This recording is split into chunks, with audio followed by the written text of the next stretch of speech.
Ya, bueno, directamente vamos a iniciar, chicos. ¿Se escucha, no? A ver si, quiero ver si también si está activado. Nos vamos. Ya, vamos a iniciar directamente esta parte de lo que es tejido digestivo, digestivo uno. Ya, para esto, bueno, primero vamos a ver esta diapo. Ya, vamos a ver qué funciones tiene.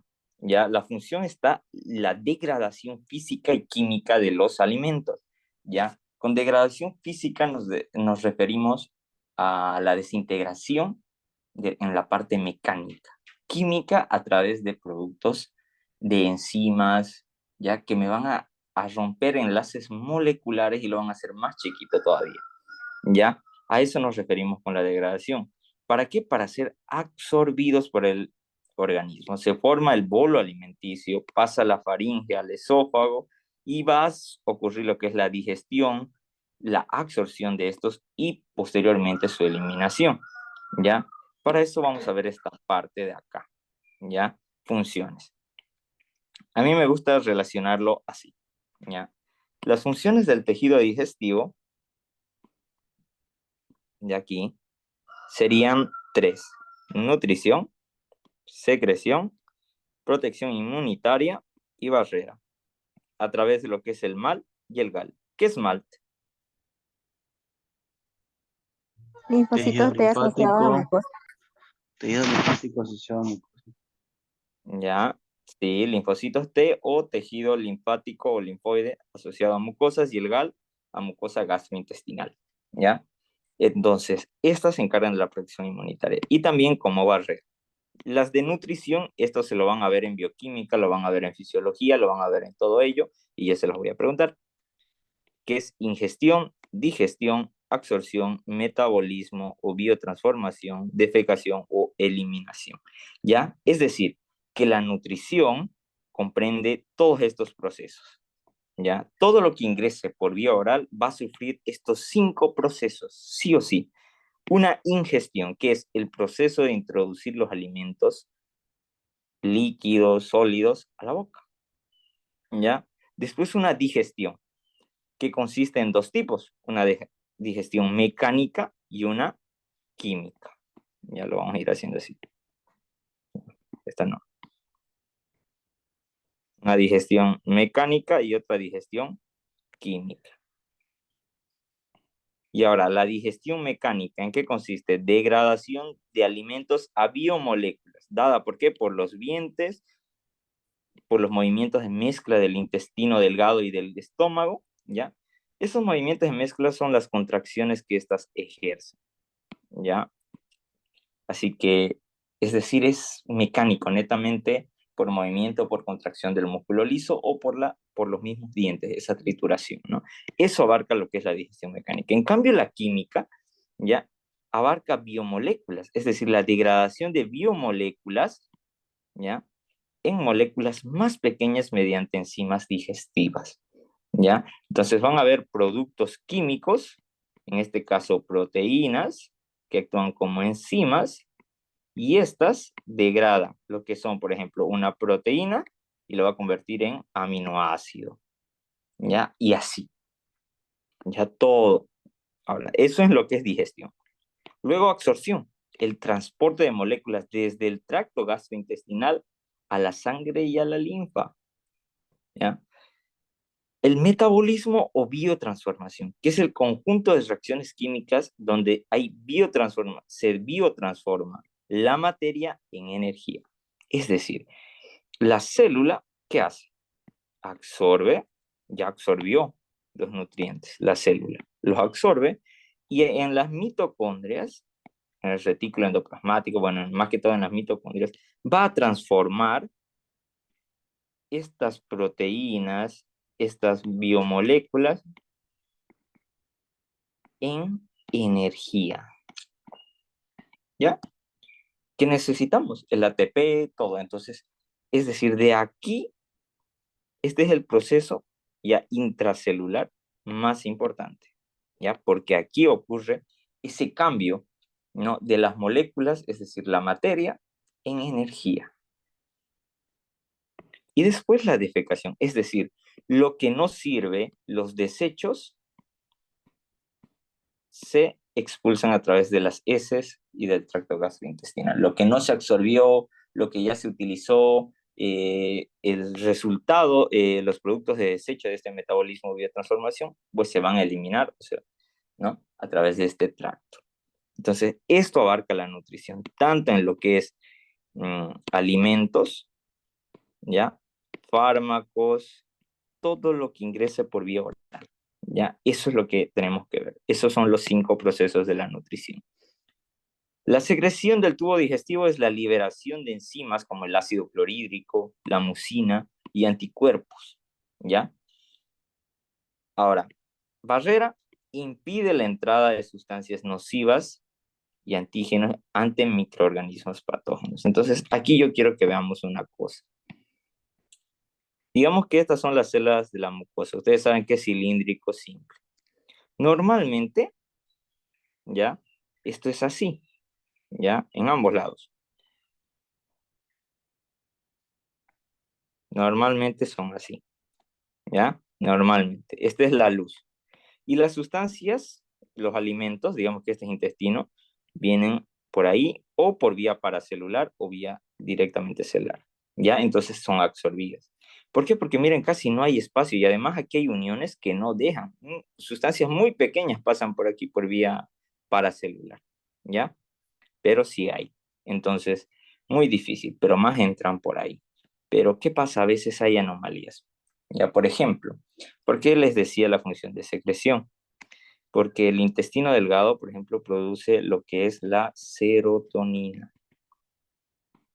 La serotonina es producida de un 80 al 90% en el intestino, Entonces, es decir, que nuestro estado de ánimo depende de cómo está y de lo que comemos prácticamente. Si comemos algo inflamatorio, comida chatarra y demás, pues va a ocurrir esta patología. ¿No? Les dije que hay poco espacio, ¿no ve? Ahora va a haber así, ahora va a ser así.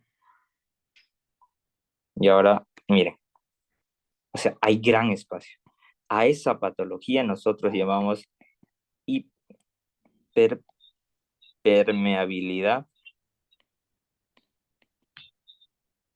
hiperpermeabilidad intestinal.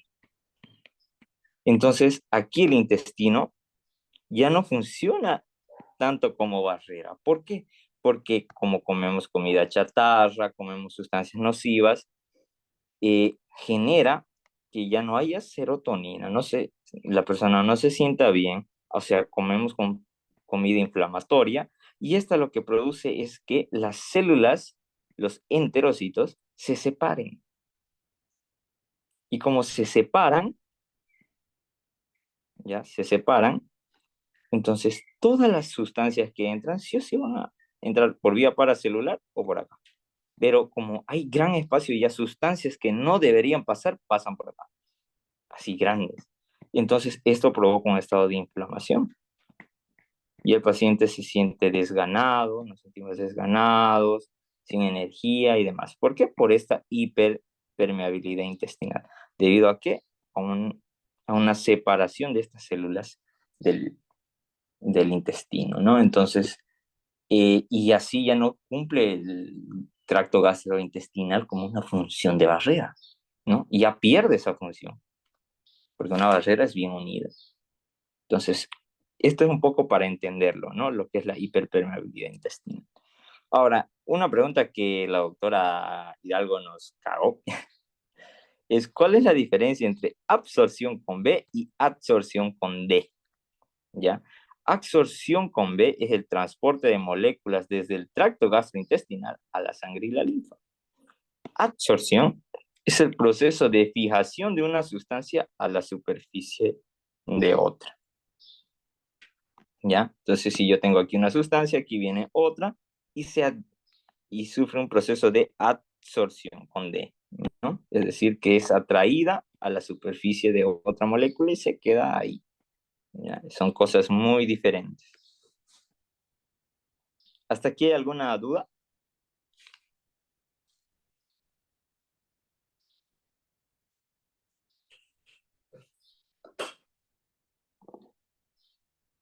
¿Hay alguna duda, jóvenes, en la parte de funciones?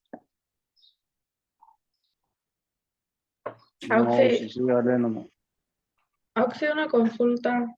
Si no se dan estos 5 pasos de ingestión, digestión, absorción y demás, eh, ahí quiere decir que habría un problema, o sea, que no se está haciendo como tal la digestión completa.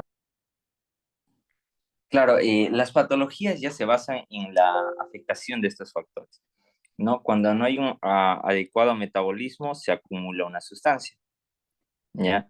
Cuando no hay una buena absorción, es lo que, pues, decimos que, pues, estamos empachados, dicen, ¿no? Que es cuando no se han absorbido las sustancias, no se han degradado, y pues quedan así en el tracto gastrointestinal y tarda demasiado el intestino en absorber.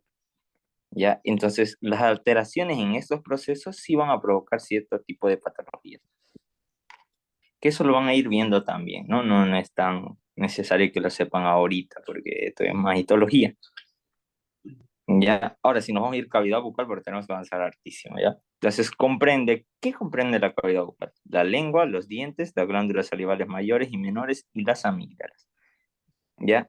Aquí vamos a hacer un previo, ¿ya? La cavidad bucal se divide en dos, ¿ya?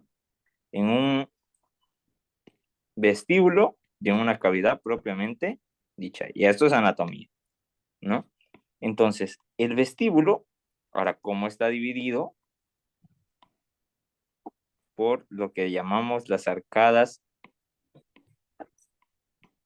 gingivo-dentales, es decir, los dientes y las encías, ¿ya? Entonces me separan en dos. Entonces hacemos aquí las flechitas para que ustedes se puedan guiar después cuando les pase el PDF, en un vestíbulo y en una cavidad propiamente dicha. Entonces, el vestíbulo abarca el espacio entre los dientes, mejillas, ¿no? Y labios. A cambio, la cavidad bucal tiene límites, ¿no? Y esto ustedes ya lo han visto en anatomía. Un límite anterior, superior, inferior y posterior. El anterior van a ser los dientes. El superior el paladar duro y blando. El inferior la lengua y el piso de la boca. Y el posterior la entrada a la orofaringe, que está dada por el istmo de las fauces. ¿Ya? Entonces, miren, de aquí sería las arcadas gingivodentales, es decir, los dientes y las encías. Este de acá sería el vestíbulo, esta parte de aquí que corresponde a esta parte, ¿ya? Y esta es la cavidad oral propiamente dicha. Límite anterior, los dientes. Límite inferior, la lengua con su piso. Límite superior, paladar duro y blando. Este es el duro y este de acá el blando, ¿no? Y posterior, lo que es el istmo de las fauces. Ahora, si nos entramos a lo que es netamente las amígdalas, ¿no? Hemos dicho que comprende lengua, dientes, glándulas salivales mayores y las amígdalas. Vamos a iniciar por lo más fácil. Y ahí esto además ya lo hemos visto en linfático. ¿Ya? Entonces, son acumulaciones de nódulos linfáticos. Se organizan en anillos y su función es la protección inmunitaria. Ahora forman lo que ustedes han visto en anatomía, que es el anillo linfático faringio o de Waldeck. Y para mí la mnemotecnia más bonita de todas para esto es tulipán faringio. Entonces, está la amígdala tubárica o de Gerlach, igual que la válvula que hemos visto, que han visto. ¿Quién sabe dónde está ubicada la válvula de Gerlach en tubo digestivo?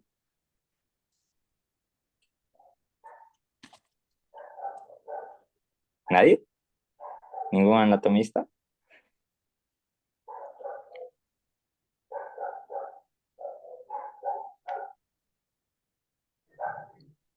La válvula de Gerlach, chicos,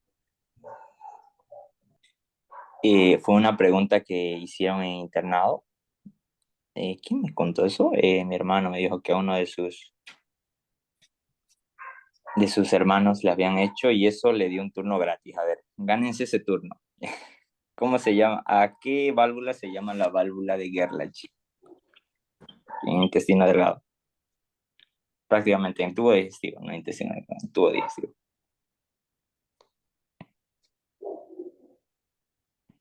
La válvula apendicular o de Gerlach, ¿ya? Lo mismo. Pero en este caso estamos hablando de amígdala tubárica o de Gerlach, ¿ya? Cuidado con confundirse. Entonces, con la mnemotecnia es tulipán faringio, amígdala tubárica, linguales, palatinas y faringias o adenoides o también llamadas de Luschka, ¿ya?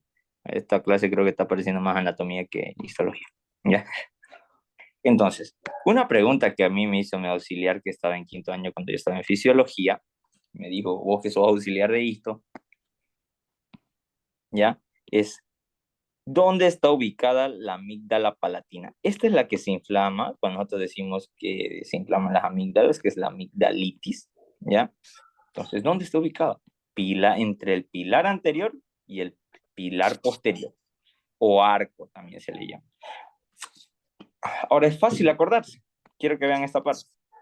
Esta es la amígdala o tónsila palatina, que es la que se nos inflama constantemente. Entonces, quiero que vean, viene de aquí del paladar hacia la base de la lengua. Y viene del paladar y se va hacia la faringe. ¿Cómo se llama? Arco palatogloso y arco palatofaringio. Arco anterior y arco posterior. O pilar anterior o pilar posterior.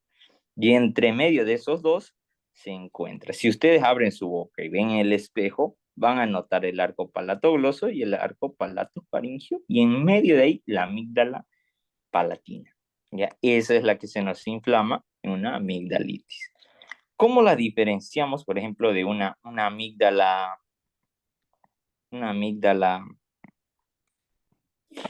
faringea de una palatina? ¿Ya? Esa es la pregunta de examen, ¿ya? La que se la puedo colocar ahora en placa. Las palatinas tienen epitelio plano estratificado, es su característica. En cambio, la amígdala faringea, ¿ya? No tiene plano estratificado, tiene el epitelio cilíndrico pseudoestratificado, el epitelio respiratorio, ¿ya? Entonces, eso nos ayuda a diferenciar lo que es la amígdala faringea de las palatinas, el epitelio plano estratificado, porque las faringes tienen epitelio respiratorio, ¿ya? Entonces, aquí miren, los tenemos al anillo linfático de Waldeyer, ¿no? Tulipán faringio, ¿no? Amígdalas tubáricas, estas de aquí, iniciamos con esas, las amígdalas linguales, las palatinas y las adenoides o faringes, por eso tulipán faringio. Cavidad bucal. Entonces, tenemos que definir qué es mucosa primero. ¿Qué es una mucosa? El epitelio que está en contacto con la luz de un órgano, que está compuesto por epitelio de revestimiento, una lámina propia que es de tejido conjuntivo laxo, generalmente. Entonces, ¿sí? ¿Alguien quería preguntar algo?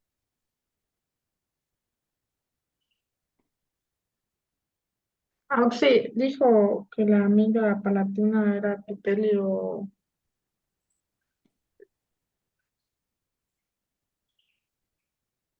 La amígdala palatina es epitelio plano estratificado y las faringias son cilíndricos pseudoestratificados. Es la diferencia. Todo es más, lo demás es lo mismo. Los nódulos están en toda su estructura, tiene criptas, tiene cápsula, tiene todo. Lo mismo que una retina. Lo que cambia Gracias. es el epitelio.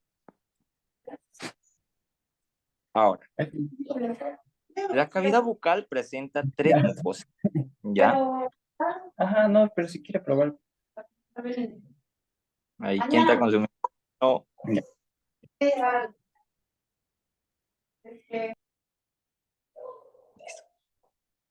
Ya, listo. Entonces, teníamos 3 mucosas. Una mucosa masticatoria, una de revestimiento y una mucosa especializada. Entonces, ¿cuál nos va a ayudar a diferenciar su ubicación? ¿Dónde está la mucosa masticatoria? En zonas próximas a los dientes, a las encías y al paladar duro. ¿Qué estructura tienen? ¿Qué epitelio tienen? Eso es lo que nos interesa. Un epitelio plano estratificado, ¿ya? Que mayormente es queratinizado o cornificado. Miren.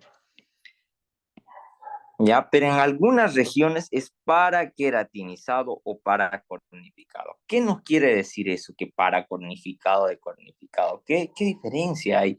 Simplemente es que sus células superficiales conservan sus núcleos. Quiero que vean acá. Epitelio paracornificado, miren, ahí está su núcleo, ahí está su núcleo. Y el cornificado queratinizado, miren, no hay núcleo de la célula superficial. Pero aquí en el paracornificado sí hay núcleos. Sí hay núcleos, ya en su célula superficial. Ahora, ustedes saben que esto es similar a la piel, ¿no? Epitelio plano estratificado, queratinizado y cornificado. Entonces, ¿la diferencia cuál es? No hay estrato lúcido, ¿ya? No hay estrato lúcido. Tiene lámina propia, donde está el tejido conjuntivo laxo, abundantes vasos y nervios, pero también esta mucosa carece de submucosa, ¿no? Esta porción, no hay submucosa. A cambio aquí, su ubicación, ¿dónde está? En labios, mejillas, paladar blando, piso de la boca y superficie ventral de la lengua. Eso quiero que se lo aprendan sí o sí. Esta es la pregunta de examen. Yo les puedo preguntar superficie dorsal de la lengua, ¿ya? Epitelio plano estratificado, no queratinizado, que carece de estrato córneo. Esto me diferencia del epitelio de la piel, ¿no? Plano estratificado, además, este es no queratinizado, a diferencia de la piel, no queratinizado, y además carece de estrato córneo, ¿ya? En este caso, la diferencia con la anterior, con la mucosa masticatoria, es que tiene una mucosa bien definida. Miren, mucosa bien definida. ¿Ya? Y además vamos a poder visualizar unos gránulos de Fordyce, ¿ya? De Fordyce, se escribe o Fordyce, ya que son glándulas sebáceas no asociadas a folículos pilosos, nada más. Es decir, ya tenemos, o sea, glándulas sebáceas. Esas siempre están asociadas a folículos pilosos, siempre. Pero cuando no están asociadas a folículos pilosos, en el caso de la mucosa de revestimiento, a esas glándulas se le llama gránulos de Fordyce, ¿ya? Ahora, la mucosa especializada, ubicación. Ay, necesito esto. Ubicación, ¿dónde está? Pregunta de examen, por eso se lo voy a poner de celestito. Superficie dorsal de la lengua. La mucosa especializada. ¿Qué tiene? Epitelio plano estratificado queratinizado. Es decir, que en un lado de la lengua tienen queratinizado y en el lado de abajo no queratinizado. ¿Ya? Entonces la superficie dorsal es la de arriba y la ventral es la de abajo. Entonces si dibujamos una lengua así, superficie ventral, no queratinizado, y la superficie dorsal, que es la que vemos, la parte de arriba, es queratinizado. Ahora, el epitelio es plano, estratificado, queratinizado. ¿Qué más? Presenta papilas y corpúsculos gustativos encargados de la sensación del gusto. Y eso es lo que tenemos que aprender sí o sí. Entonces, como esto está en la superficie dorsal, lo vamos a ver en la superficie dorsal. Entonces, ¿cuáles son las diferencias para saber? Uno, la ubicación, y dos, el epitelio. ¿Ya? Eso tenemos que darnos cuenta. Yo, ¿cómo hacía? La mucosa masticatoria que está al principio y está en contacto con los labios es queratinizado porque está cerca de la piel, mayormente. Pero puede ser paraqueratinizado en algunas regiones. La de revestimiento es, ¿no?, masticatoria y de revestimiento. O sea, dibujen la cavidad bucal, digamos, a ver, aquí. Entonces, la mucosa de masticatoria, ¿dónde está la imagen? La mucosa masticatoria es epitelio plano, estratificado, queratinizado, pero puede ser paraqueratinizado. A cambio, la de revestimiento, que está aquí abajo de la lengua, ¿ya? Entonces, es no queratinizado. Y la que está aquí, la especializada, que está en la superficie del dorsal de la lengua, ¿ya? De nuevo es queratinizado. ¿Ya? Ahora se los digo así porque la mucosa de la lengua, la superficial, es la única parte donde va a estar bien queratinizado el epitelio, ¿ya? Viendo lo que es la cavidad oral propiamente dicha. Entonces, esta es la pregunta de examen que yo sí o sí se las voy a hacer.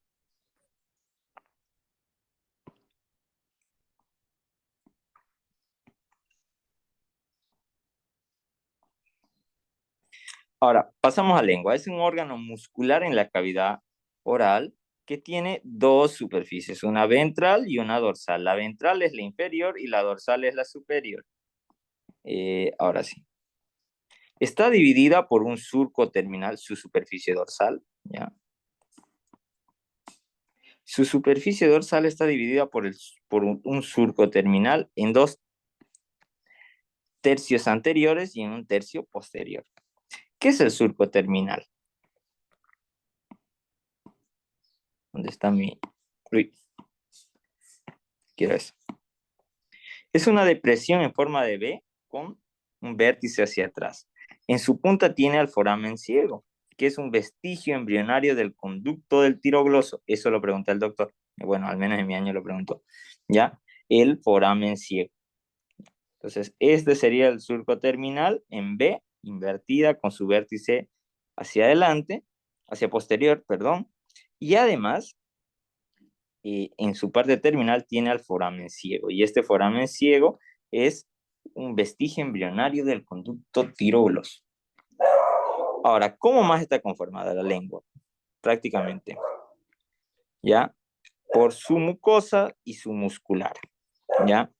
Su mucosa es esto que acabamos de ver y su parte muscular tiene músculos que son intrínsecos y músculos extrínsecos de la lengua, ¿ya? Eso es en la parte ya más de anatomía. No vamos a entrar en detalles en esa parte. Ahora, mucosa. Tiene epitelio plano estratificado sin estrato córneo. Así le gusta a la mayoría de los docentes que le digo. ¿Ya? Pero es simplemente epitelio plano estratificado, en este caso queratinizado, así podríamos decir, ¿no? Bueno, esto es en general, yo lo puse así porque esto es general. Si les dice epitelio de la lengua plano estratificado sin estrato córneo, ¿ya? Eso es en general, porque hay una superficie ventral y una superficie dorsal. Entonces, si yo les pregunto superficie, epitelio de la lengua nada más, plano estratificado sin estrato córneo. Pero si yo después le digo en la superficie ventral de la lengua, el epitelio es plano estratificado no queratinizado. En la superficie dorsal o la parte superior donde vemos papilas, va a estar lo que es el epitelio plano estratificado queratinizado. ¿Ya? Esa es su pregunta. Esa va a ser su pregunta. ¿Ya? Le voy a mandar más un ratito al grupo diciéndole cuál van a ser sus 2 preguntas de regalo. Ahora, el epitelio plano estratificado de la mucosa de la lengua, ¿ya? Bueno, en este caso ya sería la superficie dorsal, tiene lo que son, uno, las papilas linguales y el botón o corpúsculo gustativo. ¿Qué son las papilas linguales? Son prolongaciones del epitelio lingual que tienen conexión con fibras nerviosas que son de 60 a 80 células sensoriales por cada papila, más o menos, y corpúsculos gustativos hay de 2008. ¿Ya? ¿Cuáles son estas papilas? Son estas 4, las filiformes, fungiformes, caliciformes y foliadas. ¿Ya? Entonces, la mucosa de la lengua en su superficie dorsal, tiene lo que es papilas linguales, ¿ya? Y los botones o corpúsculos gustativos. Eso sí o sí me tienen que saber. Entonces, uno, la mucosa, la mucosa tiene a las papilas linguales. Entonces, después vemos a las filiformes, a las fungiformes, a las foliadas, a las caliciformes o circunvaladas, ¿ya? Iniciamos con las filiformes.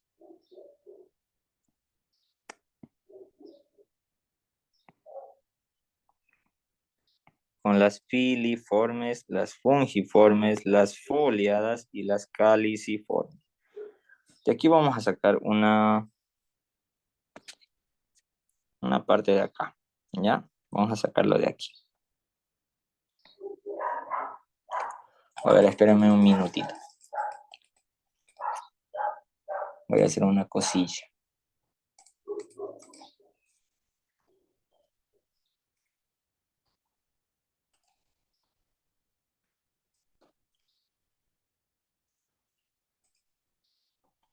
Me voy a enviar unas fotitos que tengo acá y que no me dio tiempo de ponerlo. Y ahí lo vamos a ver.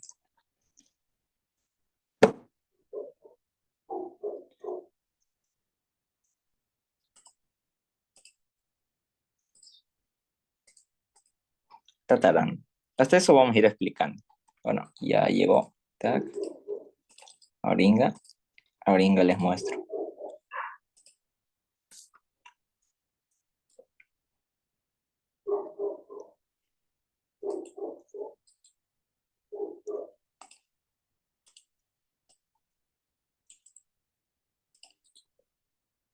Ya tengo la foliada. Ahorita les muestro. Ahorita les muestro.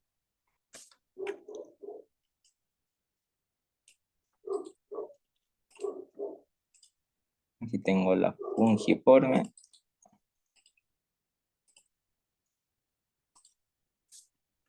Y me faltan las filiformes, nada más, las filiformes.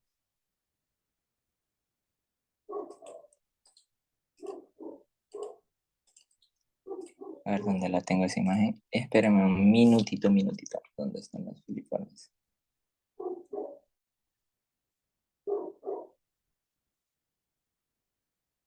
Creo que no la tengo. A ver.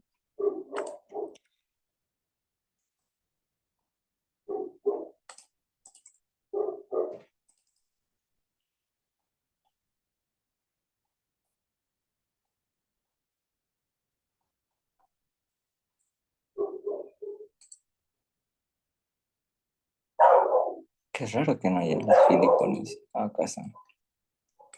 Ya las tengo. Bueno, ya las tengo. Listo. ¿Dónde estábamos? Acá. Vamos a entrar a Telegram.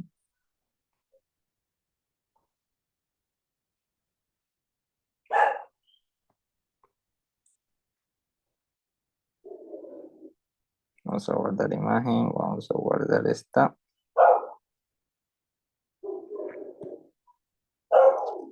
Y esta. Y ahora las traemos acá.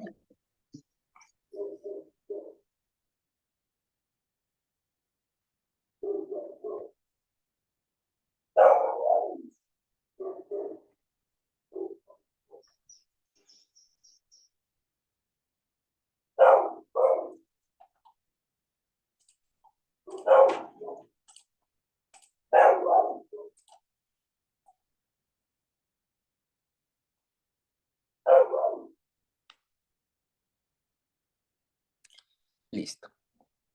Ya, entonces, continuamos. Perdón por la demora, ahora sí. Las filiformes están en toda la superficie de la lengua. Uy, ¿qué rayos? En toda la superficie dorsal de la lengua. Son las más abundantes y su única función, quiero que se acuerden, es mecánica. ¿Cómo las identificamos? Puntiagudas y curviadas, epitelio plano, muy queratinizado en su vértice. Y pregunta de examen, carecen de corpúsculos gustativos. ¿Cuáles son? Miren, estos de acá. Estos de aquí, ¿ya? Entonces, miren su vértice, epitelio plano estratificado, ¿ya? Carecen de botones gustativos y están solo como función mecánica, es decir, que me ayudan a barrer los alimentos para que pasen, nada más. Ahora, ¿cuáles son las fungiformes? Son abundantes en la punta de la lengua, tienen forma de hongo, por eso se llaman fungiformes, y los corpúsculos gustativos están en su cara superior y además estas disminuyen con la edad. Quiero que veamos. Qué raro. A ver, ¿dónde está? Miren, estas son las caliciformes, pero quiero que vean aquí. Esta parte de acá es un botón gustativo, ¿ya? Un botón gustativo. Están en la parte superior. Por eso disminuyen con la edad, ¿ya? Entonces, si nosotros dibujamos una foliada, que es algo así, digo una fungiforme, miren, van a ver su epitelio, y en su epitelio ahí va a haber como unas pequeñas cositas redonditas, miren, ahí cito, ahí, ahí, aquí, ¿se ven? Esas pequeñas cositas ya son los orificios de los botones gustativos. Y estos van a disminuir con la edad, es una característica. Vamos perdiendo el gusto continuamente. Ya después vemos las foliadas que están en los bordes laterales de la lengua. Su ubicación es pregunta de examen, ¿no? Tienen crestas bajas separadas por surcos profundos. Ya sus corpúsculos empiezan a degenerarse a los 2 años y disminuyen con la edad. Esto es muy difícil de encontrar en una placa de lengua. No se suele encontrar, pero ¿cómo la podemos reconocer fácilmente? Miren, hacen como cuadrados, así, uno tras de otro, ¿ya? Entonces son así, fáciles de identificar porque tienen surcos profundos, ¿ya? Entre ellos, y además, miren, en su parte interna son como flores, ya son ramificados, ¿ya? Entonces, a eso, por eso le decimos foliadas. Ahora, la caliciforme o circunvalada, ya están ubicadas en la B lingual, son de 10 a 15 en total, tienen abundantes corpúsculos gustativos, tienen forma de cúpula o de cáliz, rodeadas de un surco profundo y suelen ser las más grandes porque se sobrepasan la mucosa lingual. Miren, siempre que yo veo una placa, siempre logro ver en una caliciforme ya surcos profundos alrededor, ya, al igual que las foliadas. Pero en el caso, la diferencia es que, por ejemplo, la mucosa de la caliciforme sobrepasa a la de la cavidad bucal. Y entonces suelen, digo, a la de la mucosa lingual, sobrepasa, es más alta y además es más grande que todas las demás. Y en su parte inferior, ¿ya? En su parte inferior, a ver, no las logro ver ahorita.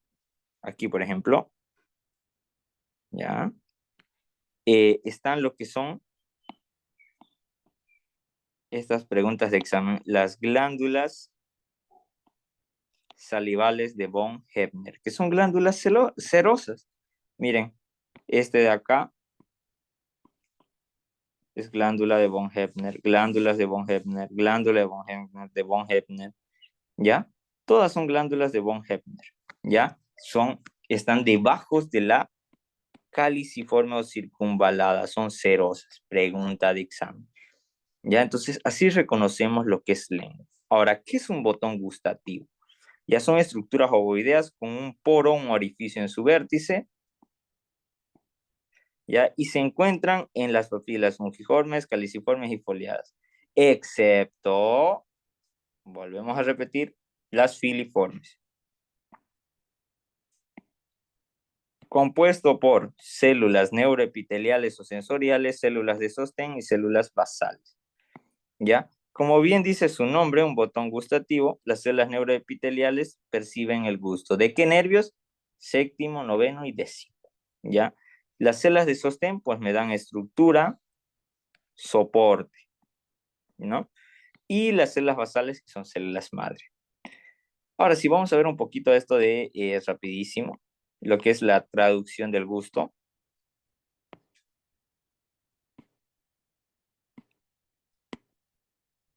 Ah,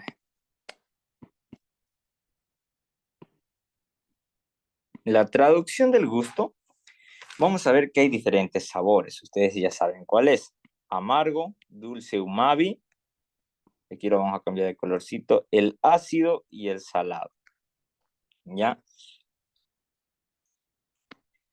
¿Qué hacen estos dos sabores, los dos primeros sabores? Actúan sobre receptores de proteína G. Eso quiero que sepan. Receptores de membrana por proteína G. ¿Ya? Y activan al inositol trifosfato y al calcio, a estos dos. Ya, esto lo van a ver en fisiología, pero y eso ni se lo ve en fisio, ya. Pero luego te lo pregunta, bueno, en mi examen práctico de fisiología en mi auxiliar me lo preguntó, ¿ya? Entonces, abre los canales, los receptores del gusto, ¿ya? Y eso provoca la despolarización de la neurona del botón gustativo.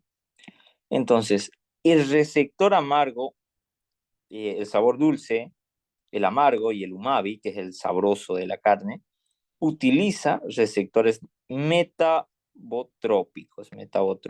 ¿Por qué? Porque activan proteínas G, ¿ya? Actúan a través de segundos mensajeros, pero lo hacen a través de receptores de proteína G. ¿Ya? Por eso se les llama metabolotrópicos, ¿ya? No sé, ya se me chupó la lengua. Porque utiliza proteína G. A cambio, los ionotrópicos ya son el ácido y el salado. Movilizan para que haya una despolarización y se traduzca el gusto, es decir, se perciba la sensación del gusto. El ácido, ¿ya? Mueve canales, primero ¿de qué? De hidrógeno, ¿ya? Mueve moléculas de hidrógeno que hace que se perciba el sabor salado y movilice canales de sodio. A cambio, el salado mueve iones sodio y luego abre los canales de sodio, provoca la despolarización y se siente el gusto.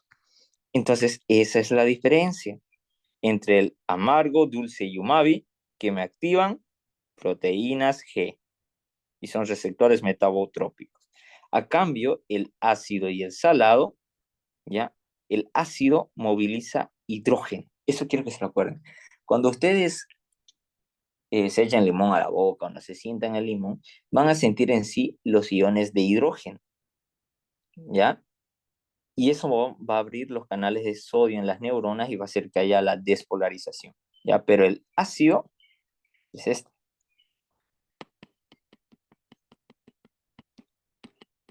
Eso hasta ahí se lo voy a dejar. Entonces, el ácido, hidrógeno. El salado, sodio. Y esto sí o sí se lo voy a preguntar.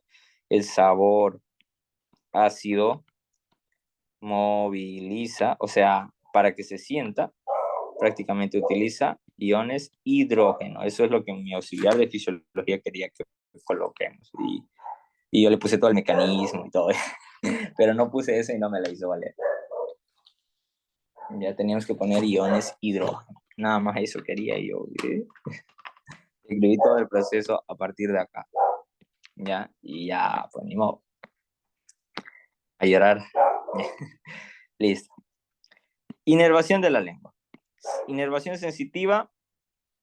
Los 2/3 anteriores, sensitivamente el trigémino. Sensitivo, estoy diciendo de sentir dolor. Ya no estoy diciendo gustativo. ¿Ya? Entonces la inervación sensitiva está dada por el trigémino, el glosofaringio, ¿ya? Sensitivamente. Motoramente. No, eso ni se va a ver cuando les pase. Motoramente, el hipogloso. Sensibilidad gustativa, eso sí o sí me lo tienen que saber. Séptimo, noveno y décimo par craneal. Los 2 tercios anteriores ya están inervados por el facial, nervio, por el séptimo par craneal a través del nervio cuerda del tímpano, que ustedes saben que se une al nervio lingual por anatomía. Y el tercio posterior, el glosofaringio y el vago. Entonces, ustedes ya han visto neuroanatomía y me tienen que describir la vía del gusto. La vía gustativa. Quiero que vean. Los 2 tercios anteriores, el nervio facial, ¿ya? Que da su rama nervio cuerda del tímpano, que se une al nervio lingual del quinto par craneal y me da la sensibilidad gustativa a los 2 tercios anteriores de la lengua, ¿ya? A cambio, el tercio posterior está compartido con el glosofaringio y el vago, ¿ya? Que dan la sensibilidad al tercio posterior, la gustativa. Ahora, la parte anterior, ustedes han debido escuchar esto. La parte de la punta de la lengua tiene lo que detecta lo que es el sabor dulce, ¿ya? Más que todo. Se siente más lo dulce, lo amargo en la parte posterior de la lengua, lo ácido en los laterales y el salado en la parte media, ¿ya? Ahora, no es que solo ahí se sienta, porque ustedes han debido escuchar ese mito, ¿no? De que es solo en la punta y no es así, ¿ya? En sí, en toda la lengua se van a sentir todos los sabores, pero con mayor rapidez, ¿ya? Lo sentimos el dulce y el sabroso en la punta de la lengua, ya con mayor rapidez. ¿Por qué? Por la ubicación de las papilas, ¿no? Entonces, por ejemplo, las foliadas la encontrábamos en los lados laterales, por eso sentimos el sabor ácido, ¿ya? En la parte posterior encontrábamos a las caliciformes, detectando el sabor amargo, ¿ya? Y en la parte anterior, ¿a cuál encontrábamos? Bueno, en la parte anterior, en la punta, encontramos a los filiformes que no tienen botón gustativo en este caso, ¿ya? Pero aquí ya se siente el dulce y el umami, ya se siente el salado con mayor concentración, ¿ya? Ahora, una vez que son atraídas, ya a través del vago y glosofaringio y demás, llega al bulbo, llega al núcleo del tracto solitario y a través del legnisco medial que lleva el gusto, ¿ya? Va hasta la protuberancia, llega a los núcleos del tálamo, llega a la corteza gustativa y se siente el sabor, ¿ya? Esa es la vía. ¿Hasta aquí hay alguna duda, jóvenes?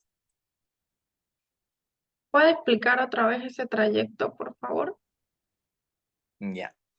Entonces, el gusto está dado por el facial, el glosofaringio y el vago. Estos van a llegar hasta el bulbo, al núcleo del tracto solitario, ¿ya? El núcleo del tracto solitario va a través del legnisco medial hasta la protuberancia y de la protuberancia se va continuando, ¿no? Hasta los núcleos del tálamo. Y del tálamo se va a la corteza gustativa. Y ahí se siente, ¿no? Hay la sensación del gusto, ¿ya? Esta es la vía gustativa, por si acaso.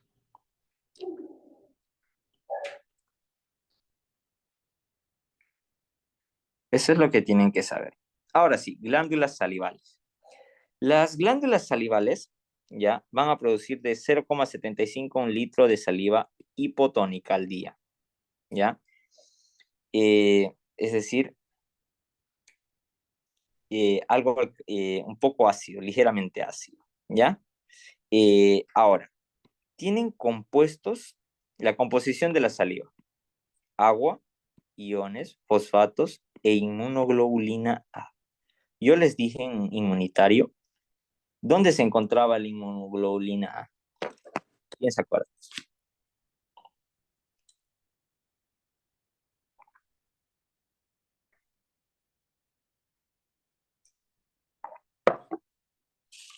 Inmunoglobulina A. ¿Quién se acuerda?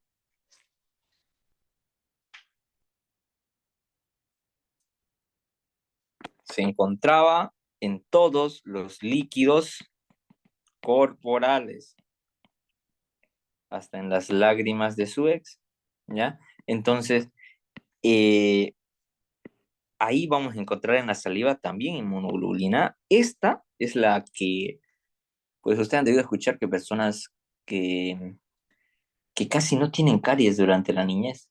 ¿Por qué? Porque se hipersalivan y secretan harta inmunoglobulina A que evita la proliferación bacteriana.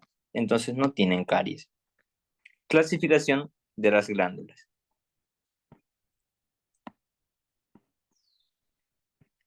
Hay mayores y hay menores. Las mayores está la parótida, la submandibular, la sublingual. Y estas están todas las linguales, labiales, bucales, molares y las palatinas, que son mixtas, es decir, cerosas y mucosas. La glándula parótida tiene su conducto grande de excreción, que es el conducto parotidio o de esteno. La submandibular, conducto submandibular o conducto de Wharton, y la sublingual tiene al conducto de Rivinus, pregunta de examen. Ahora, tenemos que entender que la unidad estructural de una glándula salival se la llama cialona, que se la define como unidad secretora básica de cualquier glándula salival, solo salival. Ahora, ¿cómo está compuesta? De suacino, que esto en una glándula normal representa ¿qué? El adenómero. Y los demás, que es su conducto, ¿ya? Entonces, eso representaría, pero la cialona corresponde a ¿qué?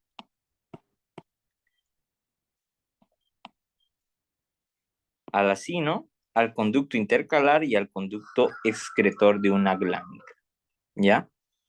Eso lo voy a ver, lo mostramos acá, miren.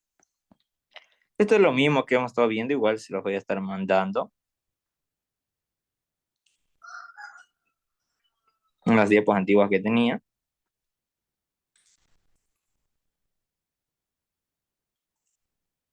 El gusto, los dientes, eso lo vamos a ver ahorita de los dientes.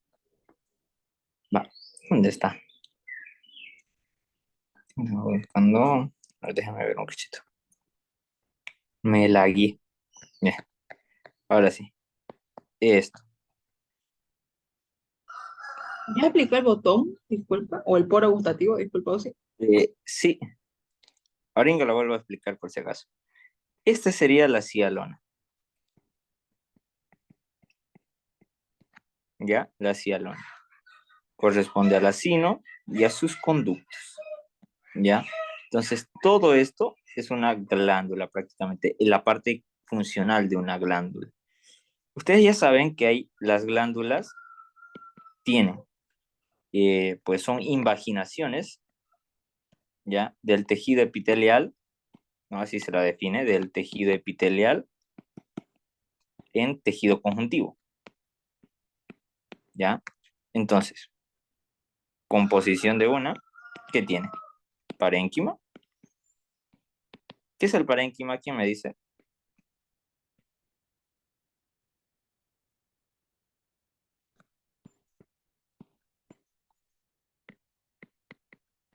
Tiene un estroma, ¿ya? El estroma es el tejido de sostén, ¿ya? El que da soporte, y el parénquima es el tejido funcional de cualquier tejido, ¿ya? De cualquier órgano. Eso es parénquima. Ahora, el parénquima, ¿ya? Está conformada por lo que es la porción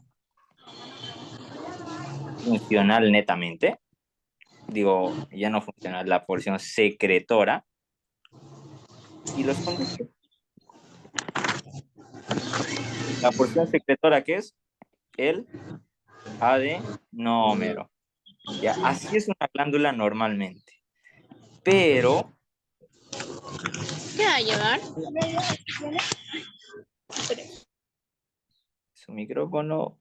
Ríngalo, silencio. Ya ni modo. Ya sé silencio. Listo. Entonces, una glándula salival va de la cialona, el acino, el conducto intercalado y el conducto excresor. Y el acino representa el adenómero de una glándula, ¿ya? Es decir, la porción secretora. Ya esa es la diferencia entre porción secretora y porción funcional. Aunque la función es secretar, ¿ya? Aunque es... Listo. Eso es lo que es glándula. Ahora, viendo un poco del botón gustativo, ya para repasar los corpúsculos gustativos o botones gustativos. Qué raro. Ya, los corpúsculos gustativos son órganos sensoriales cuya función es la percepción del gusto. Se encuentran en las papilas fungiformes, caliciformes y foliadas, excepto en las filiformes, ya carecen. Están constituidas por células neuroepiteliales de sostén y células basales. Las neuroepiteliales, las de sostén que me dan soporte, y las células basales que son célula madre y que están en la parte basal del botón, ¿ya? Son más numerosas, ¿ya? Y están en la lámina basal hasta el poro gustativo. El poro gustativo es donde está el orificio, ¿ya? Del botón gustativo, es decir, del corpúsculo gustativo. Forman sinapsis con el nervio facial vago y glosofaringe. Después están las células de sostén, que son menos abundantes, contienen microvellosidades en su superficie apical y están a través de uniones herméticas. Las células basales son pequeñitas y se encuentran en la porción basal del corpúsculo. Entonces miren, aquí está el nervio, ¿no? Entonces miren, aquí está el poro gustativo, el orificio, ¿ya? Donde están las células neuroepiteliales. Entonces por aquí, por ejemplo, ¿qué sabor dijimos que era para el hidrógeno? Ácido. Entonces, Ácido. aquí ingresa el hidrógeno, es captado por las células sensitivas, que es difícil de reconocer, un poco más teñidas nada más, ¿ya? Eso no se las exige a nadie, ¿ya? Entonces, ahí están las células sensitivas o sensoriales o neuroepiteliales. Entonces, estas me detectan el gusto. Y estas de acá, que son más claras, tienen estas vacuolas, son las células de sostén, ¿ya? Son más grandes y dan ese soporte estructural. Pero el que se une con el nervio son las neuroepiteliales, miren, y este es un nervio, una fibra nerviosa, ¿ya? Eso es en relación a esa parte de lo que es gusto. Diente no creo que se las pregunte, pero vamos a estudiarlo un ratito antes de entrar a glándulas salivales de nuevo, ¿ya? Los dientes son los indispensables, los fijos, eso no vamos a tocarlo mucho. Solo tenemos que saber cuáles son. Incisivo medial, incisivo lateral. Después viene el canino, los premolares y los molares. Incisivo medial es uno, el lateral es otro. El canino es uno, son dos a cada lado, ¿no? Entonces ponemos dos, ¿no? En la parte inferior. Incisivo medial, incisivo lateral, incisivo medial, incisivo lateral, canino. Luego premolares que son dos, premolares que son dos. Ah, no, aquí no lo dibujo el canino. 1, 2, y molares que son 1, 2 y 3, lo vamos a poner 1, 2 y 3. Este de acá es el que da la muela del juicio. Ya esa es su famosa muela del juicio. Entonces, está aquí el esmalte. Ya, entonces tenemos tres partes que quiero que se sepan sí o sí en lo que es diente. Esperen un minuto, por favor.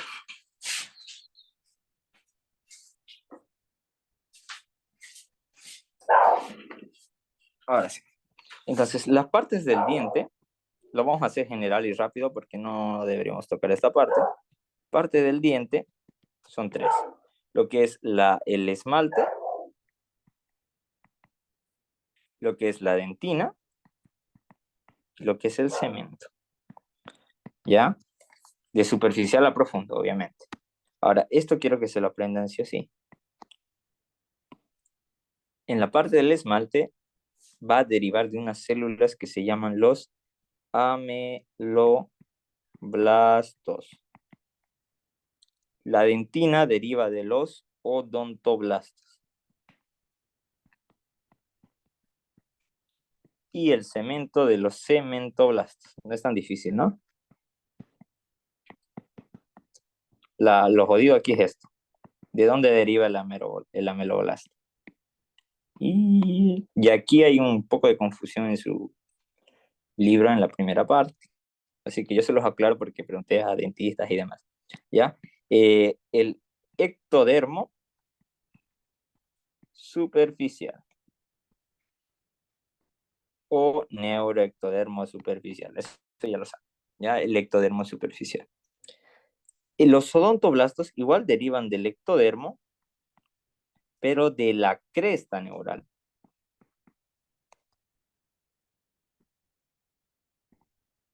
Y los cementoblastos, ¿ya? Me derivan del mesénquima, que es el mesodermo. Listo, ¿ya? Entonces, de ahí. Esa es la pregunta de examen del doctor. Ameloblastos, ectodermo superficial, odontoblastos, ectodermo de la cresta neural y cementoblastos del mesodermo. Ya, el esmalte es la capa delgada. Ay, ¿qué pasó? No marca. Ya. Delgada, dura, translúcida y de tejido mineral, bueno, calcificado, ¿no? Con los cristales de hidroxipatita, que son los más resistentes, es lo más duro que hay en el cuerpo, ¿ya? No hay más, lo más resistente, duro y demás, y está en esta parte. Ahora, como les dije, de estos ameloblastos, porque derivan de los ameloblastos, ya, de estos ameloblastos, ¿de dónde está?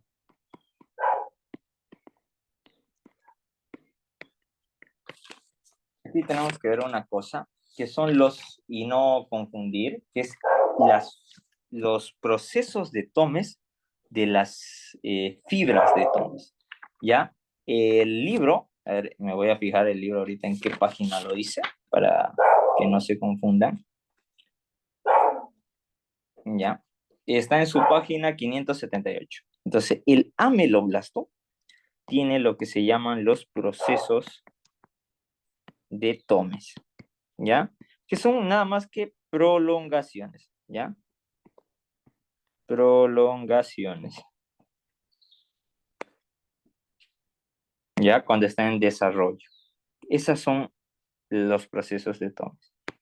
Ahora, en el cemento, que es lo que cubre a la raíz, tiene una cubierta delgada, material similar al hueso, producida por los cementoblastos y es avascular. Eso por si acaso.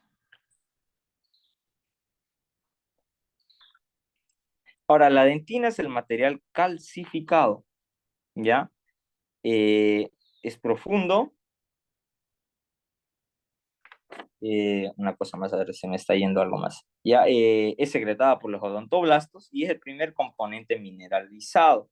Ahora, ¿qué es lo que quiero que se acuerden? Los odontoblastos ya no tienen procesos de Tomes, se llaman fibras de Tomes.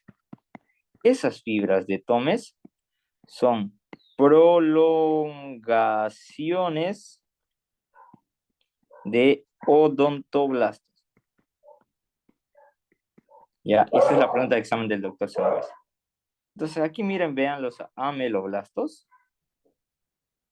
Aquí el esmalte con los bueno, ahí van a venir los ameloblastos, ya, lo van a secretar, en otras palabras, después los cementos y después la dentina con sus odontoblastos. Entonces, a esa manera de ahí es como que se produce lo que es el diente, ¿ya? Ahora, el tejido de sostén de los dientes, ¿ya? Corresponde a tres cosas. Y aquí se las voy a anotar para que sea más fácil y si es que le llegan a preguntar. A los procesos alveolares de los huesos, ¿ya? Después al periodonto y a la encía. Nada más, ¿ya? El hueso alveolar es la capa delgada del hueso compacto que forma la pared del alveolo y da soporte al periodonto. Ya el periodonto es tejido conjuntivo fibroso que funciona para unir el hueso y al diente, sostén dental. Sufre remodelación ósea y contiene tejido conjuntivo denso y laxo, por si acaso. Entonces, ahora sí, volvemos acá.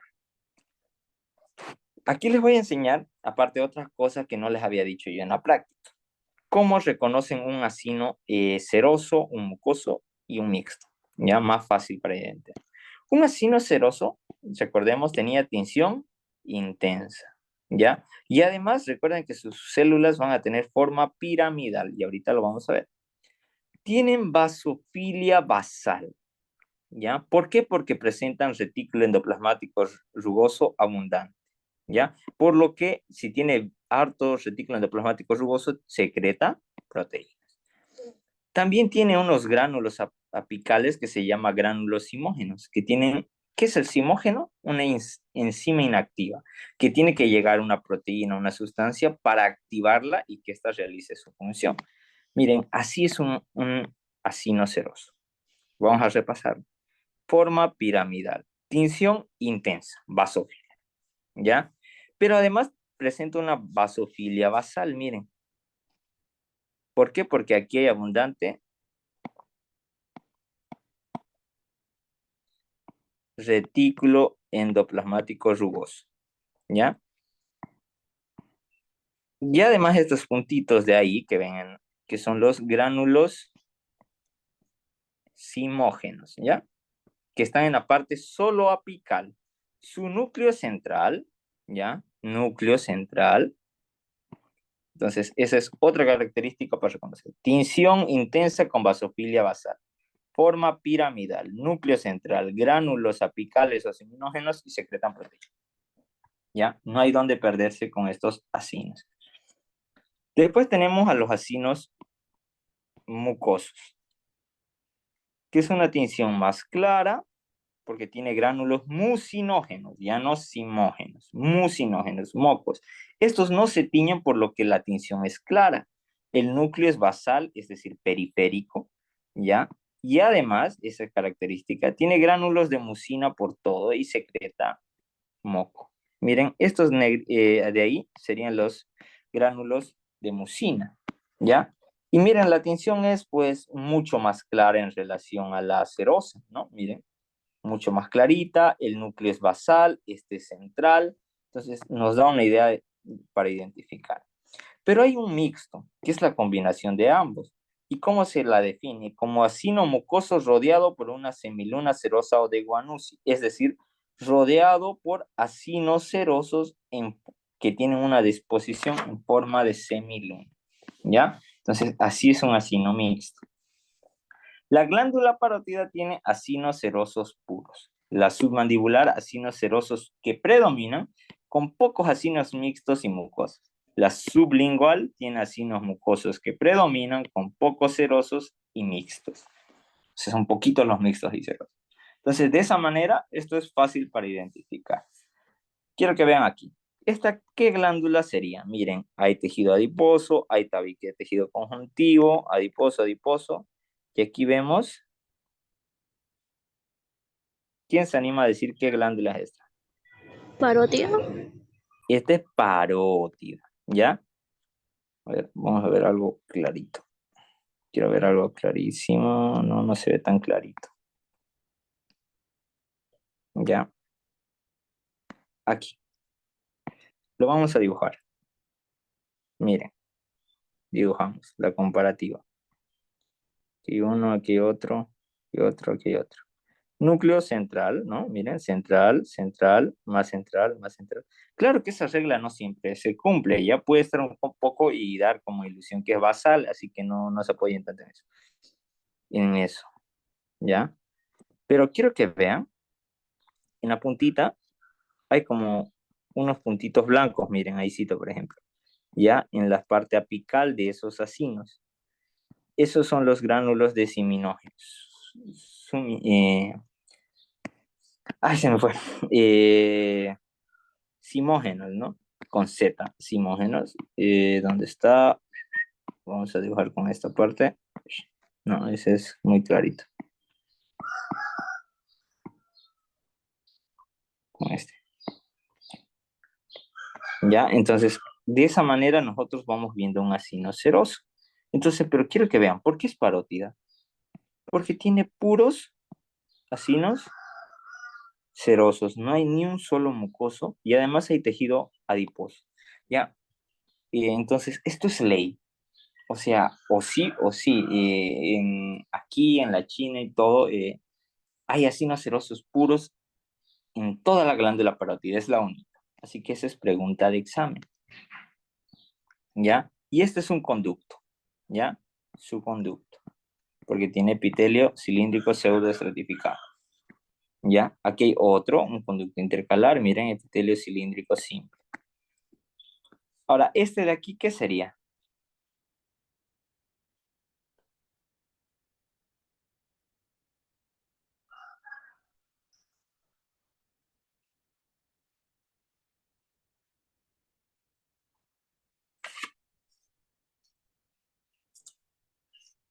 Jóvenes, ¿qué sería esta glándula?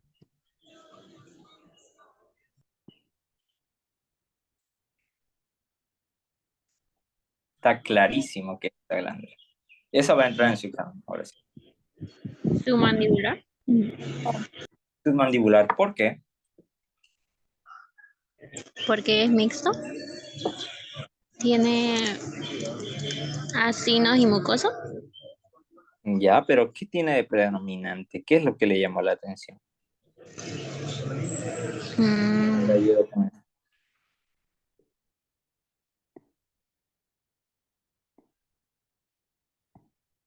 Acinos serosos puros mayormente. Es decir, usted ve más oscuro que claro. Hay pocos acinos mucosos, miren, poquitos, pocos.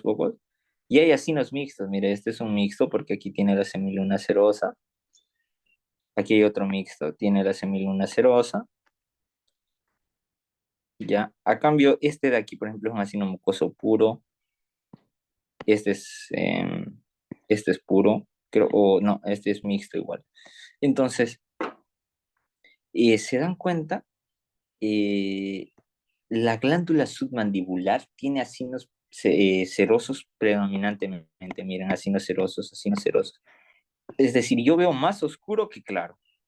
Ya, esa es una clave para submandibular. En parótida yo veo todo oscuro, miren, todo oscuro. Y además, tejido adiposo. A cambio aquí, veo más oscuro y pocos claros. ¿Ya? Este ya es conducto, este es conducto. Ahora, esta por lógica va a ser sublingual. Pero, ¿por qué? Porque veo más claros y mixtos que cerosos. Miren, cerosos, aquí uno, aquí otro. Muy poco cerosos, miren, aquí otro. Aquí hay un mixto. Aquí hay un mixto. Aquí hay un mixto. Aquí hay un mixto. Este de acá es un conducto. Entonces, así identificamos, ¿ya? Entonces, esto sí o sí va a entrar en su examen. Ya yo les voy a mostrar una panorámica y después una así. Entonces ustedes me van a identificar eso. Una de estas tres va a entrar. O parótida, o submandibular, o sublingual, que ustedes lo tienen que reconocer. ¿Están de acuerdo o no?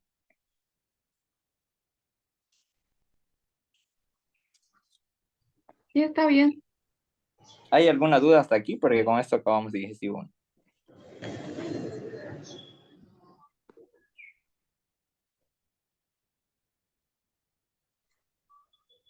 Creo que no.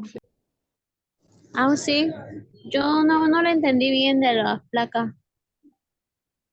Ya. Vamos a repasarlo de nuevo. ¿Cómo reconocen un asino seroso? A ver, así sin ver. Quiero que me lo digan. ¿Cómo reconocen un asino seroso? Ahí. Tensión muy intensa. Ya, es oscuro. ¿Qué más? Tienen el núcleo en el centro. Ya, el núcleo en el centro. Entonces, si yo dibujo un asino, tiene forma piramidal, ¿sí? Y el núcleo va a estar en el centro. ¿Qué más? Tiene gránulos. Ya, tiene los gránulos, bien. ¿Los gránulos de qué? Simógeno. Simógeno, con Z, ya en la superficie apical. Eso es muy difícil, lo veamos. Lo que nos interesa, ¿qué más es? Hay una cosita más que me interesa que identifiquen. Tiene basofilia basal. Eso, la vasofilia basal o vasofilia periférica, si quieren ustedes lo dicen. ¿Ya? ¿Por qué? ¿Por qué tiene esa vasofilia basal? ¿Ya? Y es decir, que si nosotros vemos, en la parte apical no está tan teñido como en la parte basal. ¿Por qué? Porque tenía retículo endoplasmático rugoso. ¿Y qué hace? ¿Cuál es la función del retículo endoplasmático rugoso? Síntesis de proteína. Por eso O se sea, porque tiene ribosomas, ¿no ve? Y los ribosomas son los que generan la síntesis de proteína. Ahora, ¿por qué les digo que los ribosomas? ¿Ya? Porque el doctor Sangüesa nos puso un examen. El orgánulo encargado, sí, encargado de la síntesis proteica es, inciso A, aparato de Golgi. Inciso B, y esto fue en la auxiliatura por si acaso, retículo endoplasmático rugoso. Inciso C, retículo endoplasmático liso. Inciso D, ribosomas.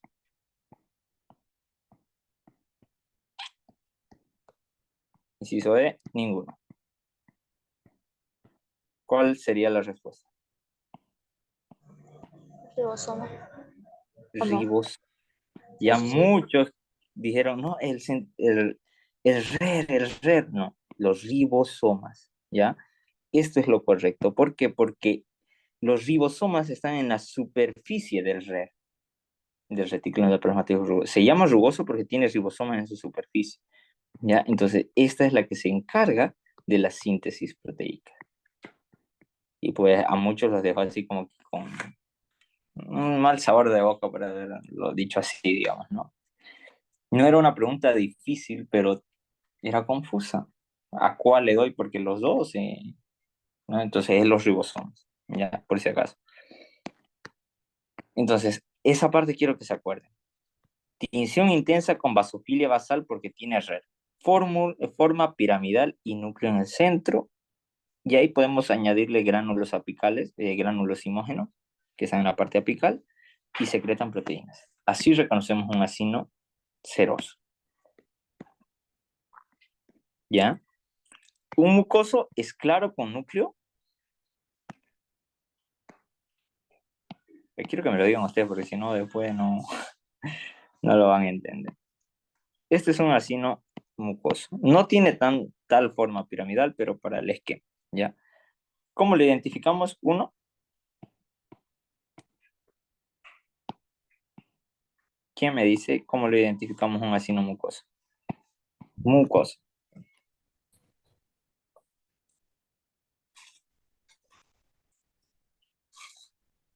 Tinción más clara. Ya, tinción más clara. Dos, Gránulos de mucinógeno. ya, gránulos de mucina. Los Los gránulos de mucina no son más tanto. claros ahí, ¿no? Porque ¿Mm? no se notan. Los gránulos son más claros, ¿no? Sí, y están en todo el lado. Muy difícil identificarlos. Son como espacios en blanco porque no se tiñen. Ya son como pelotitas blanquitas Mm, que porque no lo vi. a la eosina y matoxilina se pierden. ¿Y tres cuál sería? Lo más importante que tienen que saber. Los Núcleo núcleos están basal. en la periferia. Núcleos basales. Ya, eso sí o sí, basales. ¿Y un mixto?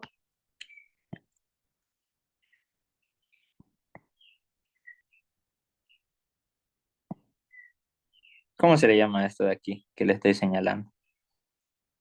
Semiluna Una serosa. Acina Ya, mucosa. ya, sí, es una semiluna serosa o de Giannuzzi, que son acinos serosos en forma de semiluna. Y entonces, un acino mixto lo define así. Acino mucoso con semiluna serosa. Es decir, con acinos serosos dispuestos en forma de semiluna. Entonces, a ver, ahora de ti, Marí, de Do, Pingüe, Cuca, la Maca, la Títere, fue, ¿qué es esto? No, no, no. A ver, ¿sabes qué? Nos vamos a placas. ¿Qué es esto de acá? Parótida. Parótida, bien. A ver, vamos a hacer un repaso con esto. Les quiero explicar un poco de los conductos. ¿Ya? Los conductos son lo que es el conducto el intercalar, que es el primero que sale aquí, miren. Este es el conducto. Entonces, los conductos, ¿dónde está? Aquí lo voy a hacer. Ahora, lo que son los conductos son así.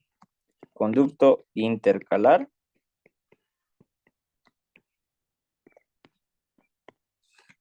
Ya, ese es uno de los conductos que es el que sale del acino. Lo voy a buscar la imagen ahorita para añadirlo aquí que se vea bonito. ¿Ya? Está el conducto intercalar. Después está el conducto estriado. Y después el conducto excretor. El excretor, ¿cómo lo vamos a diferenciar? ¿Ya? Fácil cómo diferenciar un conducto. El conducto intercalar tiene epitelio cúbico simple. Este estriado tiene epitelio cilíndrico simple. Y este excretor, que es epitelio cilíndrico pseudo estratificado. ¿Ya? Entonces, esa es la pregunta de examen. ¿Ya? Y así uno lo va reconociendo. Ahora, a ver, lo voy a buscar. Quiero esa imagen del ROS y la añado aquí porque está bonita. Y así se las paso y estudian de ahí directo.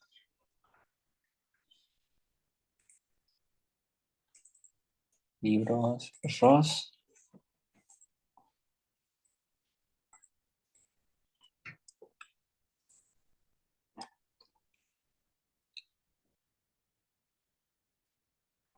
Sí, nos faltan varios temas. Los otros vamos a correr más rápido. Porque el primero es el difícil de entender. Después lo demás son facilitos.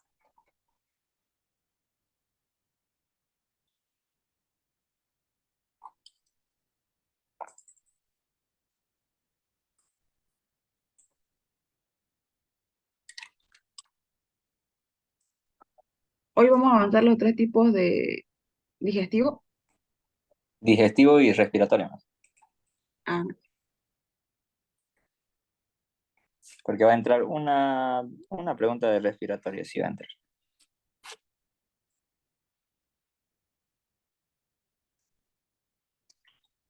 A ver.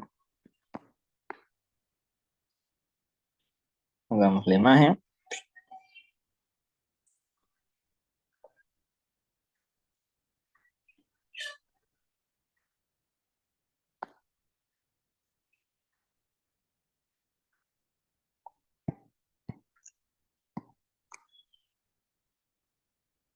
Listo. Entonces, ahí tenemos la imagen. Miren, conducto intercalar, conducto estriado y conducto excretor. Miren la imagen. Epitelio, conducto intercalar cúbico simple. Estriado, cilíndrico simple. Y excretor, cilíndrico pseudo estratificado. Ahora imaginen. Miren, lo de rojito es un acino aceroso y lo de amarillo es un acino mucoso. Entonces, este de aquí, miren, imagínense la pelotita, es parótida. Este de aquí, que tiene más acinos serosos y un poquito de mucosos y mixtos, glándula submandibular. Y ahora, un poquito de serosos y más mucosos, glándula sublingual. De esa manera lo reconocen a las glándulas y también a los conductos.